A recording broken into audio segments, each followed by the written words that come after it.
Good day, my dear students, and once again, welcome back to our discussion. And this will be the part two of forces and newtons, but this time I'll be discussing the second law of motion.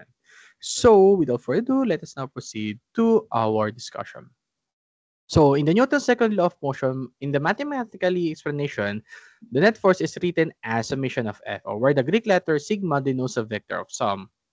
Okay? So, tandaan po natin, in the second law of motion, we're referring to a force. Okay? So, this time, pwede tayo gumamit po ng triangle. So, this triangle will help you to, dito, predict kung ano po yung mga formula na gagamitin nyo. Alam po natin, F is here, which is the force. And then here is the mass. And here is, sorry, the acceleration.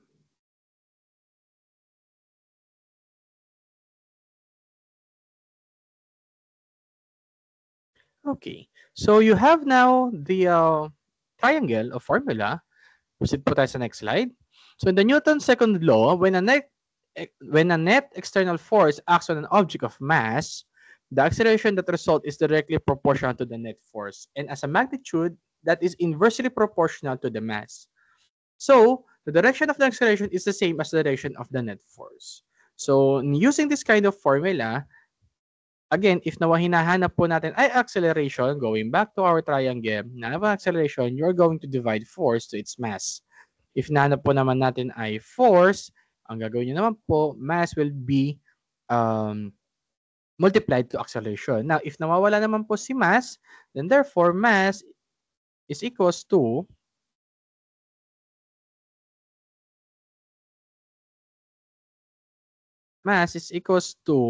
force divided by acceleration. And that's how you are going to use this formula and maximize. Now, if in case po that the acceleration is missing, and in the word problem given by it to velocity, so you're going to use this kind of formula where acceleration is equals to final velocity subtracted to initial velocity over time. And after proceeding that, you may now use this formula para po ma-proceed nyo na po yung equation na or kung ano po yung problem na hinahanap. Okay? Now, in the SI unit force, for the mass, we'll be using kilogram. This is the mass. And this is a acceleration for the again, the meter per second squared, that is the acceleration, which will be the unit total will be force. So, sa force po natin, there will be kilogram times meter per second squared. So, if in case po, the problem is, sabihin natin, you got a force of 15 newtons and you got a mass of 12.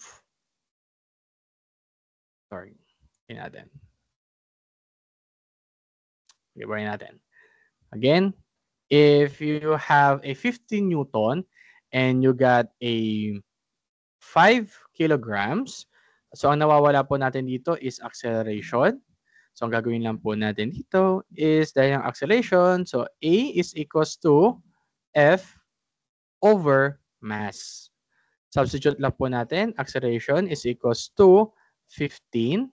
So with the use of this unit, lagay lang natin kilogram times meter per second squared over, which is our mass is 5 kilograms. Cancel out natin yung common terms and you will get the meter per second squared. So therefore, A is equals to, lagay natin unit, meter per second squared. And let us compute 15 divided by 5.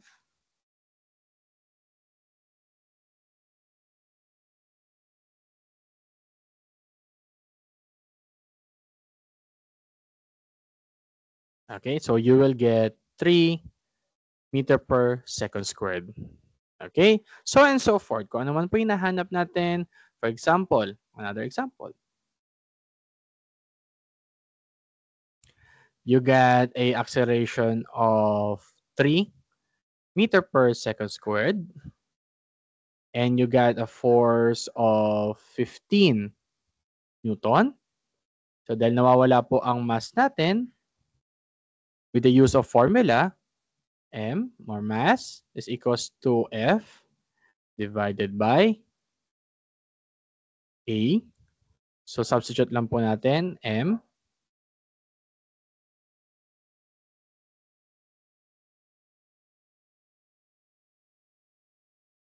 M is equals to 15 kilograms times meter per second squared over 3. So 3 meter per second squared. Cancel lang po tayo ng common terms. Cancel to, cancel yan, and you will get kilograms. So mass is equals to, lagyan natin unit, kilograms. So compute na po natin, 15 divided by 3.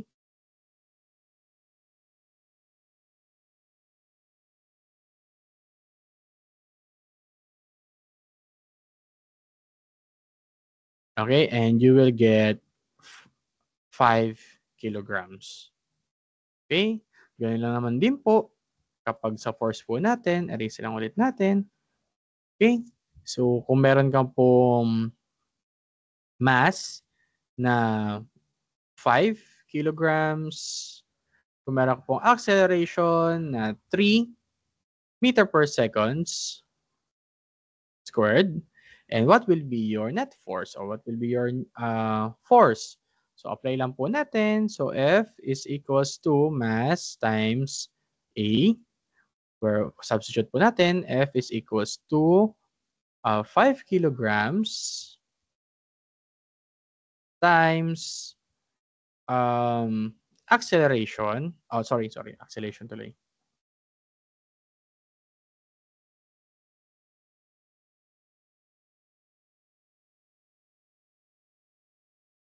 Times 3 meter per second squared. And therefore, F is equals to 15 kilograms kilograms times meter per second squared, or force is equals to 15 Newton. Okay? So, ibabox nyo lang po lagi ang tamang sagot. Next. Now, in the units for mass acceleration force, illiterate ko lang ulit po. So, SI units, kilogram, meter per second squared, and the Newton. For CGS, we have the gram, centimeter second squared, and then dyne. And for the BE, we have the slew or the slug. We have the feet second squared or foot second squared, and we have the pound. Moving on to this one, in the free body diagram is a diagram that represents the object and the force that act on it. For example, at this point, ang Newton po natin, ang Newton ng ating sasakyan ay 395 Newton. And you got here, oh wait, not the car. The first person here, ito pala, first person. On the first person, meron siyang 395 Newton. On the second person, he got a 275 Newton. So, it has a opposing force of 560 Newton. To get the net force about this one, we're going to add 275 Newton plus 365 Newtons. So, 275 plus 395. So, compute natin. 0, 1, 8, 7, 1. So, meron po tayong 670 newtons. And with that, yung opposing factors niya po, opposing force po is 560. 560, wait lang natin daw. So, 670 newtons minus 560. So, and therefore, Newton, and you'll get 0, 1, 1 Newton, and you'll get a net force of 110 Newton. So, this is directed along the positive x-axis of the coordinate system. Okay? So, ganun din po sa ibang problem na pag hinahanap po ang net force and given naman po yung mga net force natin dito. Now, if it is not a opposing force, eventually, you just simply add. Okay? You just simply add kung hindi po siya opposing force. But this one is opposing force and therefore, we'll use a subtraction. Now, another example, if the mass of the car is 1,850 kilogram, then by Newton seconds law, the acceleration is, so gamitin lang po natin yung acceleration. So, meron na po tayong Newton, which is 110 Newton. Gusto natin malaman yung acceleration and you will get is 0.059 meter per second squared. Saan po nakuha yung mass? So, yung mass po natin, that will be, ito yung mass natin, 180 kilograms, 1,850 kilograms. Tapos yung newtons natin kanina, ito, na na-compute natin, 110 newtons, in-apply lang po natin as the force, as the net force. Okay? So, then you'll get the acceleration. Let's try this one. I'll give you a minute, again, and then after that po, on the next slide, I'll be providing the solution.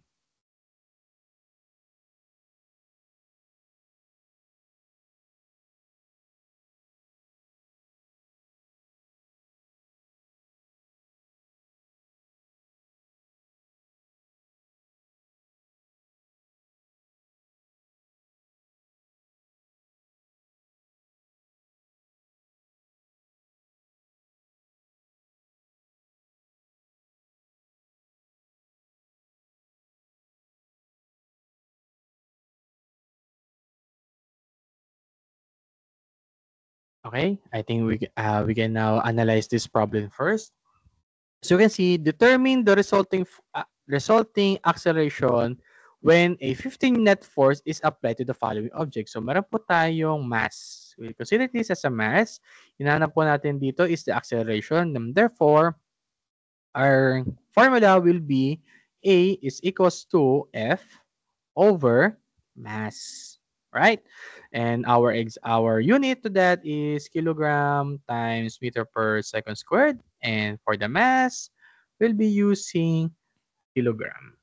Okay? So therefore, cancel out natin unit and expected po the unit of each item will be meter per second squared. So meter per second squared.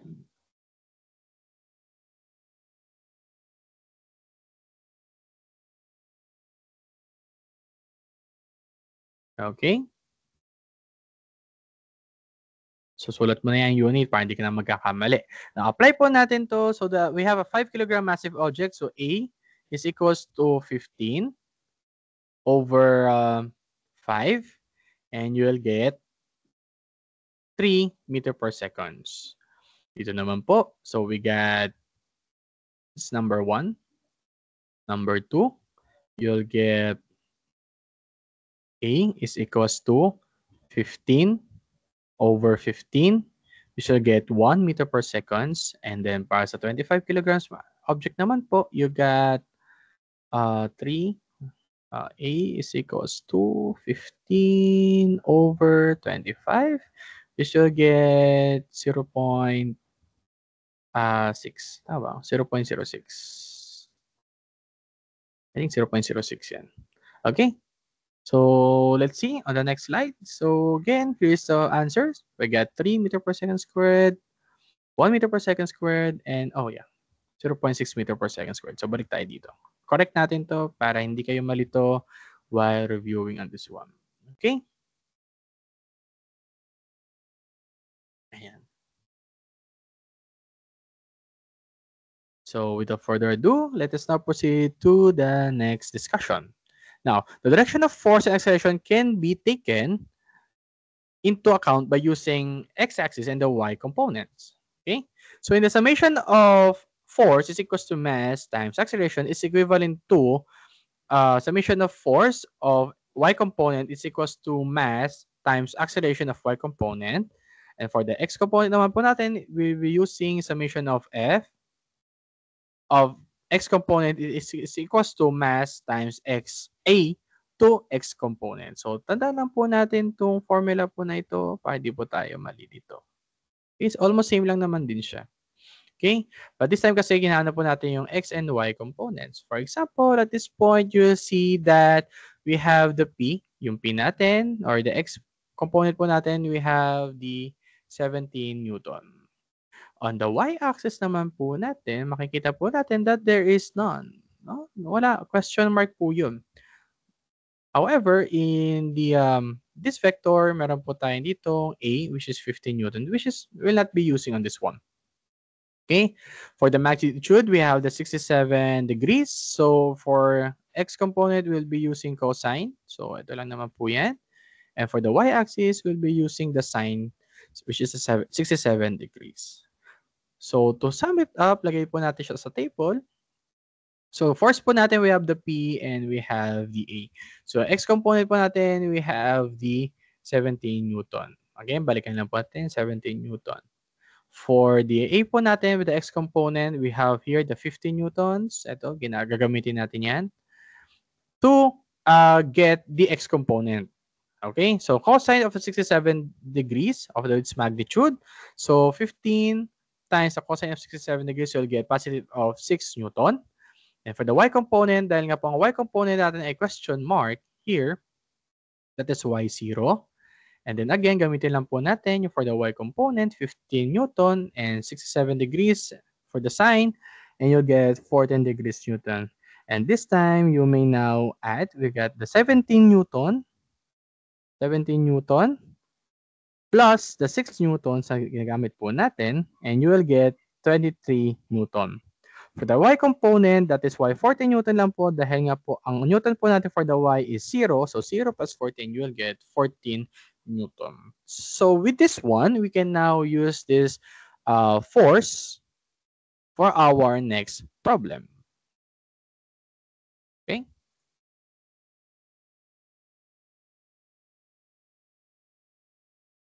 Now, in getting the acceleration of the x-axis, so with the use of formula po ulit natin dito, acceleration of x-axis and then acceleration of y-axis. So again, ang x component natin is 23 Newton divided by 1,300 kilograms. Na nakuha yung 1,300 kilograms. So babalikan lang po natin dito. And, di siya naka-indicate. Anyway.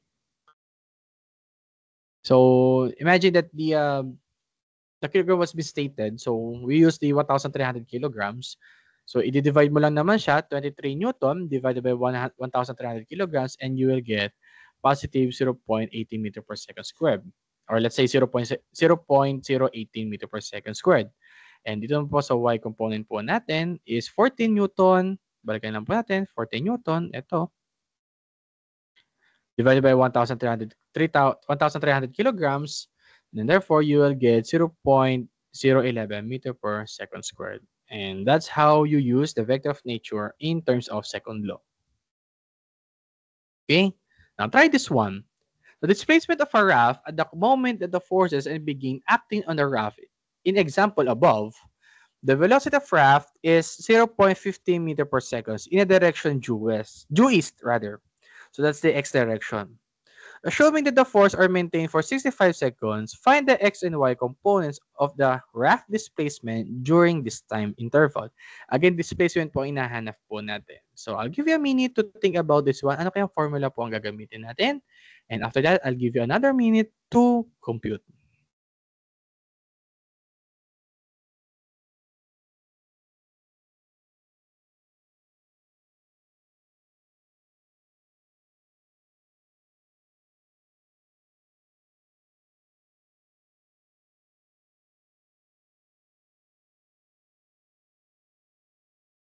So going back on this one, in a raft displacement, so if you can still recall the formula of vector addition, so we use that x is equals to velocity, initial velocity of x times time, plus 1/2 acceleration of x times time squared. And for the y-axis po natin, for the y displacement, which is y is equals to velocity of y times t, plus 1/2 times acceleration of y times time squared. So with the use of this formula, apply lang po natin dito. Okay, take note muna natin. Again, the velocity of the raft is 0.15 meter per seconds. And then we got here also 65 seconds. So yeah, we can work on it. 0.50 meter per seconds and 65 seconds. 0.50 meter per seconds. And then for the time, we got here, ano yan? 65 seconds. 65 seconds. So with the use of this formula, apply lang po natin for the displacement of x is equals to velocity that is 15 meter per seconds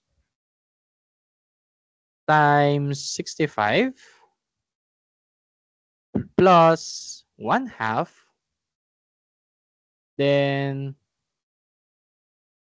acceleration of x natin ay wala. Wala tayong acceleration of x. So ang time po natin dito ay teka.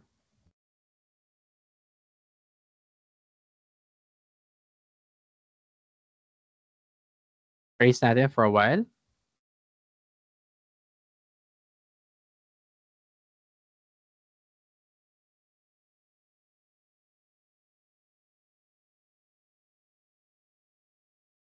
Okay, going back again. So I forgot something, no? Take note, may take note po din pala po tayo dito. So going back on this problem, so 0.15 our initial velocity. For our time is 65 seconds, and for our acceleration we'll be using for the x-axis 0.018, and for the y-axis natin 0.11 meter per second squared. So going back on this one, so again sa x natin is sorry. 0.018, 0.11, 0.18, 0.18. Okay, and then we got the y natin dito mamaya. Y naman natin is 0.11. Tama ba? Check natin ulit. Ayan. Okay, mali. 0.18 and 0.011.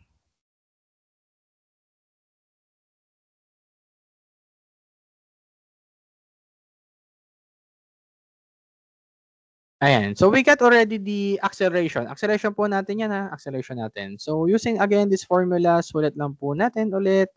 So displacement of x is equals to 0.15 times 65 plus 1/2, and then multiply by sa acceleration as 0.018. So yun na miss out natin kanina, no? Using the answers example above. Times the time itself, the 65 squared. Okay. So therefore, you will get 48 meters as for your displacement. Okay? You'll get 48 meters. Now, for the y-axis naman po natin, substitute lang po ulit natin. So, y is equals to initial velocity of 0.15 times 65 plus 1/2.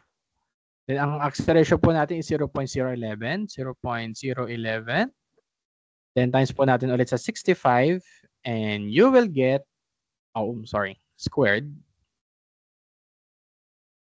23 meter per second. So try to recall of this formula and try to do it on your own. Try nyo po ilagay sa calculator for you to familiarize kung ano po yung mga dapat pindutin para sa during exam, hindi po kayo malilito. Okay? So that will be the end of this second chapter, the second law of motion. And for the next video, I'll be discussing the first and Newton's and the third law of motion. Thank you so much and have a great day.